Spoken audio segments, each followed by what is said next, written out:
장애인 문화복지신문 제358호 제2면입니다. 보건복지부 제1차관, 장애인 거주시설 현장 방문. 이기일 보건복지부 제1차관은 11월 2일, 오후 1시 30분 충청남도 공주시에 있는 지적장애인 거주시설 소망공동체를 방문하였다. 이번 현장 방문은 장애인 복지서비스 제공의 최일선 현장인 장애인 거주시설을 방문하여 시설에 거주하는 중증 장애인에게 지원되는 주거, 요양 등 다양한 복지서비스를 살피고 차세대 개통에 따른 현장의 불편이 지속되는 상황에서 장애인 서비스 제공 현황을 점검하고 애로사항을 청취하기 위해 추진되었다. 이기일 제1차관이 방문한 충남 소망공동체는 지적장애인 38명이 거주하는 장애인 거주시설로 장애인들이 일상생활과 사회생활을 할 수 있도록 지원하는 곳이다.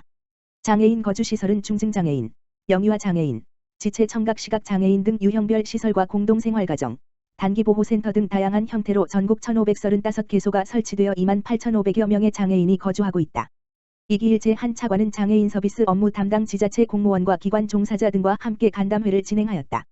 이 차관은 간담회에서 지역사회에 거주하는 장애인에 대한 전반적인 복지서비스 제공 현황과 애로사항 등을 파악하고 시스템과 관련하여 시설에서 보조금 교부 등을 위해 사용하는 차세대 희망이음, 장애인 연금 등의 급여 지급 시스템 등 장애인 서비스 관련 시스템에 대한 생생한 현장의 목소리를 청취하였다. 이 자리에서 이기일 제1차관은 차세대 시스템으로 인한 어려움에도 불구하고 차질 없는 서비스 제공을 위해 애써주시는 지자체 담당자와 현장 종사자들의 노고에 깊은 감사를 전하였다. 보건복지부는 차세대 시스템 비상대응본부, 본부장, 제1차관을 가동하여 시스템 정상화에 총력을 다하는 한편 바우처 수기 생성, 보조금 수기 지급 등을 통한 차질 없는 장애인 서비스 제공을 위해 노력하고 있다. 특히 장애인 활동 지원, 주간활동 서비스 등 장애인의 지역사회 자립 지원을 위해 필수적인 바우처 서비스가 정상적으로 제공되도록 바우처 수기 생성, 긴급활동 지원, 특별지원급여 등 조치를 취하고 있다. 이기일 제1차관은 현장 방문을 마치며 제1차관 취임 후 처음으로 방문한 장애인 복지 최일선 현장에서 복지 종사자 여러분들의 노고를 생생하게 느낄 수 있었다라고 하면서 앞으로도 복지 현장을 계속 방문하고 현장의 애로사항을 직접 챙겨 나갈 것이며 차세대 시스템을 신속히 안정화시켜 취약계층에 대한 복지 서비스 제공에 불편이 없도록 최선을 다하겠다라고 밝혔다. 국립재활원 2022 보조기기 성과 교류회 개최. 장애인 보조기기 개발 및 서비스 성과 공유를 위한 교류회장. 국립재활원 원장 직무대리 김한호, 이주퇴하는 2022 보조기기 성과 교류회가 11월 7일 월 오후 1시 엠베서더 서울 불만 호텔에서 열린다. 보조기기 성과 교류회는 보조기기 수요자, 정책 전문가, 개발자, 서비스 제공자 등 다양한 이해관계자가 함께 모여 보조기기 개발 및 서비스 성과를 공유하는 행사이다. 주요 행사는 보조기기 개발자 교류 행사, 메이크업 헤어, 보조기기 지원사업 통합성과대회이다. 보조기기 개발자 교류 행사, 메이크업 헤어, 어시스티브 테크놀로지 메이크업 헤어는 장애인, 노인의 일상생활의 어려움을 해결하기 위해 개발자들이 직접 만든 보조기기를 공개하고 수요자가 체험해볼 수 있는 성과 교류회다. 본 행사에서는 보건복지부의 연구개발, R&D, 사업인 노인장애인 보조기기 연구개발 사업, 20 물결표 사인 23에서 수행한 보조기기 연구개발 시제품을 전시한다.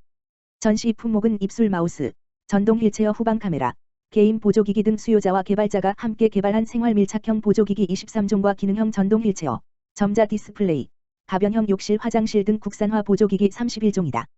보조기기 지원사업 통합성과대회는 중앙 및 지역 보조기기 센터 16개에서 수행하는 서비스 및 정책 연구, 맞춤형 보조기기 제작, 전시 체험장 운영 및 각 지역의 보조기기 특성화 사업 성과를 공유 확산하는 소통의 자리이다. 아울러 장애인의 보조기기 지원 및 활용 촉진에 기여한 기관 또는 개인, 공무원 및 유관기관 담당자에 대한 유공표창 수여도 함께 진행한다.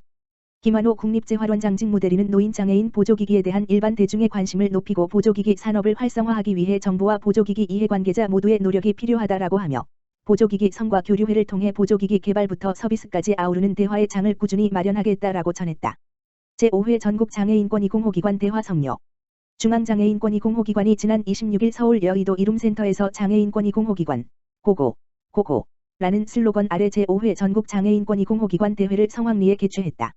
전국대회는 장애인 학대 예방을 위해 힘쓰는 장애인권익공호기관의 직원과 유관기관 관계자를 격려하고 소통과 교류의 장을 마련하기 위해 매년 개최된다. 특히 제5회 전국장애인권익공호기관 대회 슬로건인 장애인권익공호기관 고고는 장애인의 인권 침해와 학대 없는 세상을 위해 장애인권익공호기관이 계속해 역동성을 가지고 나아가자는 의미를 담고 있다. 일부 기념식에서는 장애인 학대 예방에 기여한 유공자 10명에게 보건복지부 장관 표창을 수여했으며 장애인권익공호기관 어워즈즈 시상식 등이 진행되어 전국 장애인권익공호기관 종사자의 노고를 격려하는 시간을 가졌다. 장관 표창 수상자는 이석형 경사, 충청북도 경찰청, 정정창 부장, 국민연금공단, 배현 부장, 광주장애인 자립생활센터, 최성수 겸임교수, 인하공업전문대학 등이 수상했다.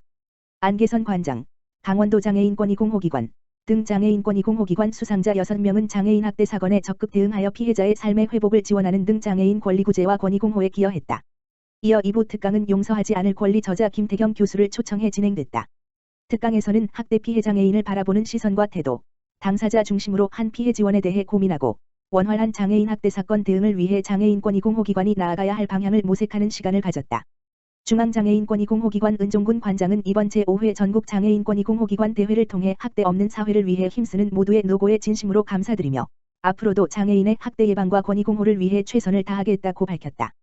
보건복지부 조규홍 장관은 축사에서 장애인 학대 사건의 증가에 따라 장애인권익공호기관의 업무가 가중되고 있는 것과 무엇보다 아동 및 노인 학대 대응 기관에 비해 예산과 인력이 많이 열악하다는 사실을 절감하고 있다면서 앞으로 장애인권익공호기관의 인력 및 기관 확대를 위해 지속적으로 노력하겠다라고 밝혔다.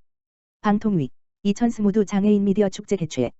방송통신위원회, 위원장 한상혁, 이하 방통위와 시청자 미디어재단, 이사장 조한규, 은호는 10월 27일, 목, 28일, 금, 양일간 부산시청자 미디어센터에서 이천스무드 장애인 미디어 축제를 개최한다고 밝혔다. 올해로 16회째를 맞는 이번 축제에는 다행, 대시 다시 찾은 일상, 장벽 없는 행복을 위해라는 슬로건을 기치로 장애인과 비장애인 모두가 차별 없이 즐길 수 있는 다채로운 프로그램이 준비되어 있다. 개막식은 27일, 목, 오후 3시 부산시청자 미디어센터에서 방통위 한상혁 위원장과 부산장애인 총연합회 조창용 회장, 지역방송 대표 등이 참석한 가운데 개최되었으며 시각장애인과 비장애인이 함께하는 콘서트와 코미디쇼 등 축하 공연도 진행되었다. 이틀간 펼쳐지는 본 행사에서는 장애인 비장애인 사이의 장벽을 제거하기 위한 베리어프리, 영화 상영 전시회 특강 및 교육체험 등 다채로운 행사가 진행될 예정이다. 부산시청자 미디어센터에서는 장애인의 현실을 직접 겪어보는 장애공감체험과 장애인 방송 시청 및 제작에 참여할 수 있으며 부산 영화 의전당 시네마테크에서는 화면 해설, 자막이 제공되는 등 영화 11편, 헤어질 결심 등을 무료로 즐길 수 있다. 이 밖에도 시청각 장애인의 의사소통과 장애인식에 관한 명사 특강, 현장 방문이 어려운 특수학교 학생들을 찾아가는 미디어 나눔 부스 행사 등이 진행되며 지역방송을 통해서는 시각장애인의 불편사항 등을 짚어보는 프로그램 등이 방송된다. 한상혁 위원장은 개막사에서 이번 축제는 장애인과 비장애인이 미디어를 통해 차별과 소외의 문턱을 넘어 문화예술적 가치를 소통하기 위해 마련되었다면서 사회적 약자를 가로막는 차별과 편견의 장벽 해소를 위해 장애인 미디어 교육과 방송 콘텐츠 제작 지원 등 정책적 노력을 지속해 나가겠다고 밝혔다.